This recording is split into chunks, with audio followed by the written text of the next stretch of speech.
In this lesson, I will formalize something that I suggested in the last lesson about the relationship between greatest common factor and least common multiple. Let's begin with a numerical example finding the greatest common factor and least common multiple of 18 and 24. First, we find the prime factorizations. Of course, 18 is 2 times 9, break that into prime factors. 24 is 4 times 6, break that into factors. Those are the two prime factorizations. The next step is to identify common factors, and they each have at least one factor of 2 and one factor of 3. So 2 times 3, those are the common factors. The greatest common factor is the product of those. 2 times 3 equals 6. That is the greatest common factor of 18 and 24. Now, to construct the least common multiple, we could either use all the factors in 18, those three factors, in addition, the two extra factors in 24, the 2 times 2, or we could use all the factors in 24, and in addition, all the extra factors of 18, which would just be the extra 3. Either way, this is going to lead to 2 times 2 times 2 times 3 times 3, which is 8 times 9, which is 72. So to make clear this choice, this is a very important choice, we had a choice either to do 24 times whatever 18 divided by the greatest common factor is, or we could do 18 times whatever 24 divided by the common factor is. And either equals the least common multiple.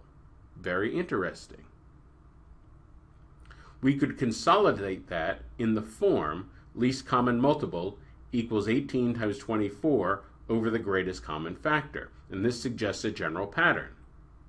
More generally, we could say that for any two integers p and q, the least common multiple equals p times q divided by the greatest common factor. So this is the formula that very elegantly unites all these ideas. We have to be extremely careful with this formula, because this formula, even though it's correct, invites a certain mathematical misunderstanding, a certain misconception about fractions. The danger of this formula is that a student might be tempted to make the horrible mistake of performing the multiplication first.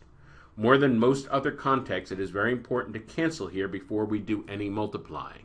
You see, the misconception that people have is when they see that multiplication in the numerator, they assume that it is one of God's absolute commandments that they have to do that multiplication first.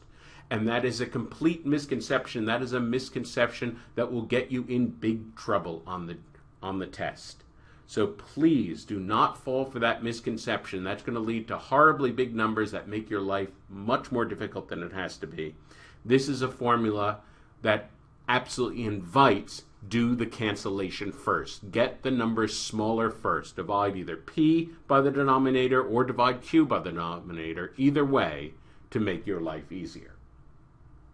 To show you an example, let's find the least common multiple of 48 and 75. The greatest common factor is 3. So we'll put this together. The least common multiple, p times q over greatest common factor, 48 times 75 equals 3. So fraction misconception number 1, of course it would be a huge strategic mistake to perform the multiplication of 48 times 75 first. That would be a huge mistake. We want to perform the division by 3 first.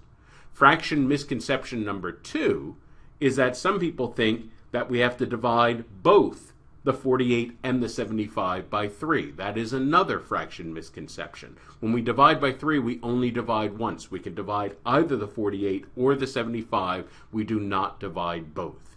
And if you're having trouble with the rules of fractions here, I strongly suggest that you go back and watch some of the videos that discuss fractions.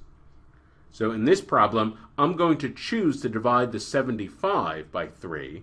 That gets me down to 48 times 25. And the reason I did that is I can now use the doubling and halving trick. I'm going to double 25, which is 50, and take half of 48, which is 24. So now I have 24 times 50. I'm going to double and halve again. I'm going to take double of 50, which is 100, and half of 24, which is 12. That gives me 12 times 100. Well, that I can do without a calculator. 12 times 100, that's 1200. That is the least common multiple of 48 and 75.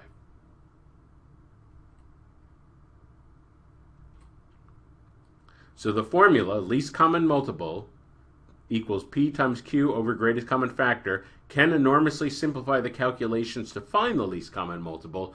Once again, it is very important to have a crystal clear understanding of the laws of fractions so that you can use this equation properly.